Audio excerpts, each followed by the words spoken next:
Assalamualaikum warahmatullahi wabarakatuh. Yang terhormat kepada Pak Subilo Wilyono SHMPD, selaku dosen pengampu di mata kuliah Antropologi Hukum kelas A, izinkan memperkenalkan diri. Nama saya Selvi Agustina dengan NPM 2317217. Di sini saya akan mempresentasikan materi mengenai antropologi hukum dalam dinamika konflik dan budaya yang menjembatani hukum adat dan hukum negara di Indonesia. Nah, sebelum masuk ke materi inti, kenapa sih kita sebagai mahasiswa hukum ini harus memahami antropologi? Indonesia merupakan negara yang memiliki tingkat keberagaman yang sangat tinggi, baik dari segi budaya, etnis, bahasa, maupun sistem nilai yang dianut oleh masyarakat. Nah, kondisi ini secara langsung mempengaruhi sistem hukum yang berlaku, di mana terdapat berbagai sistem hukum yang hidup berdampingan dalam masyarakat. Pluralisme hukum ini terdiri dari hukum adat, hukum negara, dan hukum agama. Ketiga sistem hukum ini memiliki karakteristik, sumber, dan cara kerja yang berbeda. Dalam praktiknya, perbedaan ini seringkali menimbulkan konflik, terutama dalam bidang agraria seperti sengketa tanah adat. Pendekatan hukum formal yang digunakan oleh negara cenderung bersifat administratif dan legalistik, sehingga seringkali tidak mampu memahami kompleksitas sosial dan budaya masyarakat adat. Akibatnya, penyelesaian konflik ini menjadi tidak efektif dan bahkan memperparah ketegangan sosial. Apa sih antropologi hukum itu? Nah, antropologi hukum merupakan cabang ilmu yang mengkaji hukum dalam konteks kehidupan sosial dan budaya masyarakat. Nah, dalam perspektif ini, hukum tidak hanya dipahami sebagai aturan tertulis, tetapi juga sebagai bagian dari sistem sosial yang dipengaruhi oleh nilai, norma, dan tradisi. Antropologi hukum berusaha memahami bagaimana hukum dibentuk oleh masyarakat, diterapkan dalam kehidupan sehari-hari, dan dipengaruhi oleh faktor budaya dan kekuasaan. Nah, dengan demikian, hukum ini dipandang sebagai fenomena sosial yang dinamis dan tidak dapat dipisahkan dari konteks budaya. Nah, dalam perspektif antropologi ini, kebudayaan merupakan sistem makna yang dibentuk melalui interaksi sosial manusia. Kebudayaan mencakup nilai, norma, kepercayaan, dan simbol yang digunakan oleh masyarakat dalam kehidupan sehari-hari. Kebudayaan bersifat dinamis, artinya selalu mengalami perubahan seiring perkembangan masyarakat. Oleh karena itu, hukum yang merupakan bagian dari kebudayaan juga bersifat dinamis. Nah, kebudayaan ini menjadi dasar dalam pembentukan hukum karena nilai-nilai yang hidup dalam masyarakat ini akan mempengaruhi cara pandang mereka terhadap keadilan, aturan, dan sanksi. Baik, selanjutnya yaitu ada hukum adat sebagai living law. Nah, hukum adat ini merupakan hukum yang hidup dalam masyarakat atau dikenal sebagai living law. Hukum ini tidak tertulis, tetapi memiliki kekuatan mengikat karena diakui dan dipatuhi oleh masyarakat. Nah, hukum adat ini bersifat fleksibel dan mampu menyesuaikan diri dengan perubahan sosial.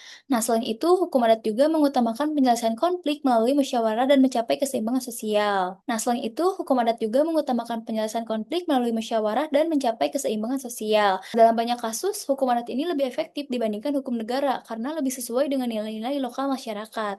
Selanjutnya yaitu ada hukum negara atau hukum positif. Nah, hukum negara ini merupakan hukum yang dibuat oleh lembaga resmi negara dan dituangkan dalam bentuk peraturan perundang-undangan. Hukum ini bersifat tertulis dan berlaku secara nasional. Hukum negara juga memiliki kelebihan dalam hal kepastian hukum, tetapi seringkali kurang fleksibel dalam menghadapi realitas sosial yang beragam. Hal ini yang menyebabkan hukum negara itu terkadang tidak mampu menjawab kebutuhan masyarakat adat. Nah, selanjutnya yaitu ada perbedaan hukum adat dan hukum negara. Nah, perbedaan antara hukum adat dan hukum negara ini menjadi salah satu penyebab utamanya konflik. Nah, hukum adat bersumber dari kebiasaan masyarakat, sedangkan hukum negara ini bersumber dari peraturan perundang-undangan. Hukum adat ini lebih fleksibel dan berorientasi pada keseimbangan sosial, sementara hukum negara ini lebih menekankan pada kepastian hukum. Nah, perbedaan ini yang sering menyebabkan terjadi benturan dalam praktik. Nah, yang selanjutnya yaitu ada konsep tanah dalam masyarakat adat. Nah, bagi masyarakat adat, tanah memiliki makna yang sangat penting dan multidimensional. Tanah ini tidak hanya dipandang sebagai aset ekonomi, tetapi juga sebagai bagian dari identitas dan kehidupan mereka. Tanah juga seringkali dianggap sebagai warisan leluhur yang harus dijaga dan dilestarikan. Nah, oleh karena itu, konflik tanah ini tidak hanya berdampak pada aspek ekonomi, tetapi juga aspek sosial dan budaya. Konflik tanah adat juga merupakan konflik yang sangat kompleks karena melibatkan berbagai pihak dengan kepentingan yang berbeda. Nah, konflik ini juga tidak hanya bersifat hukum, tetapi juga melibatkan aspek sosial, ekonomi, dan politik.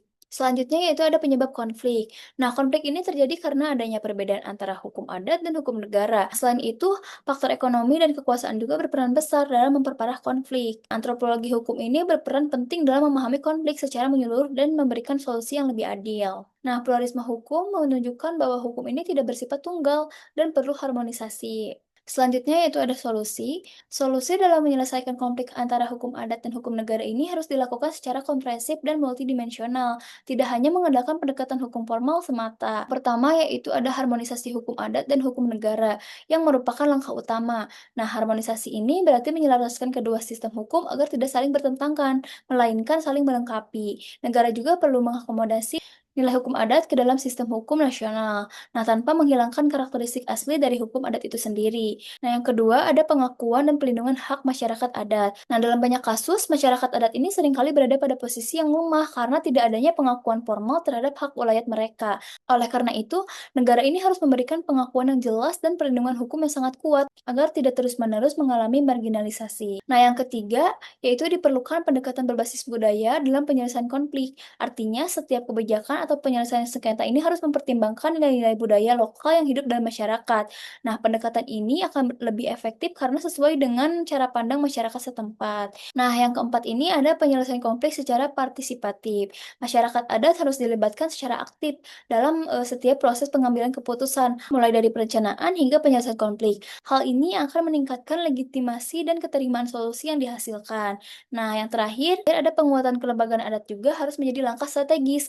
Karena lembaga adat harus diberdayakan agar mampu menjalankan fungsinya secara optimal dalam menyelesaikan konflik di tingkat lokal. Nah, dengan demikian, solusi yang ditawarkan tidak hanya bersifat legal formal, tetapi juga mempertimbangkan aspek sosial, budaya, dan keadilan substantif. Selanjutnya ada kesimpulan. Pembahasan ini menegaskan bahwa hukum tidak dapat dipahami secara sempit sebagai standar aturan tertulis, tetapi juga hukum merupakan bagian dari kebudayaan dan tidak dapat dilepaskan dari dinamika sosial serta relasi kekuasaan yang ada dalam masyarakat.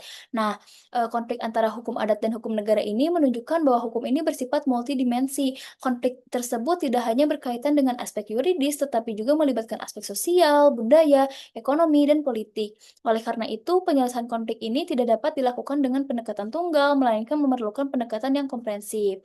Nah, dalam hal ini, antropologi hukum ini memberikan perspektif yang lebih luas dan mendalam dalam memahami hukum. Pendekatan ini mampu mengungkap realitas sosial yang seringkali tidak terlihat dalam pendekatan hukum normatif. Nah, dengan demikian, diperlukannya pendekatan integratif, yaitu pendekatan yang menggabungkan aspek hukum, budaya, dan sosial dalam penyelesaian konflik ini. Pendekatan ini diharapkan mampu menciptakan keadilan yang tidak hanya bersifat formal, tetapi juga substantif dan berkelanjutan. Terakhir, yaitu ada saran. Yang pertama, diperlukan reformasi hukum yang inklusif dan responsif. Sistem hukum nasional harus mampu mengakomodasi keberagaman masyarakat Indonesia, termasuk keberadaan hukum adat. Reformasi ini tidak hanya menyangkut perubahan regulasi, tetapi juga perubahan paradigma dalam melihat hukum. Kedua, yaitu ada penguatan pengakuan hukum adat dalam sistem hukum nasional harus menjadi prioritas. Negara ini perlu memberikan legitimasi yang jelas terhadap keberadaan masyarakat adat dan hak-haknya, khususnya hak atas tanah dan ulayat. Nah, yang ketiga yaitu ada peningkatan peran masyarakat adat dalam proses kebijakan. Nah, masyarakat adat ini tidak hanya menjadi objek kebijakan, tetapi juga harus menjadi subjek yang aktif dalam proses pengambilan keputusan. Nah, yang keempat ini diperlukan pendekatan interdisipliner dalam penyelesaian konflik hukum. Nah, selain pendekatan hukum, perlu juga melibatkan ilmu lain seperti antropologi, sosiologi, dan politik agar solusi yang dihasilkan ini lebih komprehensif. Nah, yang terakhir yaitu edukasi hukum berbasis budaya yang perlu dikembangkan. Nah, masyarakat ini perlu diberikan pemahaman tentang hukum yang tidak hanya bersifat formal, tetapi juga kontekstual sesuai dengan budaya mereka. Apabila ada yang ingin bertanya, boleh dipersilakan. Perkenalkan diri, nama saya Risma Mutiara dari Universitas Islam Bandung. Izin bertanya, bagaimana konsep budaya sebagai sistem simbol dapat digunakan untuk menganalisis fenomena politik identitas itu? Baik, terima kasih Risma sudah bertanya. Mungkin saya izin menjawab ya. Menurut pendapat saya, konsep budaya sistem simbol ini mungkin memandang bahwa makna sosial ini dibentuk melalui simbol-simbol yang digunakan dalam interaksi masyarakat. Nah, dalam konteks politik identitas ini, mungkin simbol seperti bahasa, agama, dan tradisi ini digunakan untuk membangun solidaritas kelompok sekaligus membedakan diri dari kelompok lain. Simbol-simbol ini juga tidak hanya memiliki makna kultural, tetapi juga dimanfaatkan secara politis untuk memperoleh kekuasaan atau legitimasi politik. Identitas juga dapat dipahami sebagai proses kulturasi, makna yang melibatkan simbol budaya sebagai alat mobilisasi sosial. Apakah cukup, Prisma? Sudah cukup terjawab, terima kasih. Oke, baik. Selanjutnya, apakah ada yang ingin bertanya lagi? Izin saya mau bertanya. Oke, boleh, silakan. Baik, sebelumnya izin memperkenalkan diri, nama saya Fauzi Fajar dari Universitas Jenderal Ahmad Yani. Baik, saya akan menanyakan bagaimana teknologi kecerdasan buatan atau AI dapat mempengaruhi konstruksi sosial dan budaya dalam masyarakat modern. Baik, terima kasih Pak Uji untuk pertanyaannya. Mungkin saya ingin menjawab ya. Menurut pendapat saya, teknologi kecerdasan buatan tidak hanya berfungsi sebagai alat teknis, tetapi juga sebagai agen yang membentuk agar pola interaksi sosial dan budaya. Nah, AI ini juga mempengaruhi cara manusia berkomunikasi, bekerja, bahkan mengambil keputusan. Nah, dalam perspektif antropologi ini, mungkin hal ini menunjukkan adanya pergeseran dalam konstruksi sosial, di mana relasi manusia tidak lagi hanya bersifat interpersonal, tetapi juga melibatkan interaksi dan dengan mesin. Nah, selain itu, AI juga berpotensi mereproduksi bias budaya yang terkandung dalam data dan yang digunakan, sehingga dapat memperkuat ketimpangan sosial. Penggunaan AI juga perlu dikaji secara kritis agar tidak mereduksi nilai-nilai kemanusiaan. Bagaimana Pak Uji untuk jawabannya? Apakah puas? Baik, terima kasih. Cukup. Oke, baik. Terima kasih yang sudah bertanya. Kita tutup aja mungkin ya sampai di sini presentasi saya. Baik, mungkin sekian materi presentasi yang dapat saya sampaikan. Mohon maaf apabila ada kekurangan atau kesalahan. Wabillahi taufiq wal hidayah. Wassalamualaikum warahmatullahi wabarakatuh.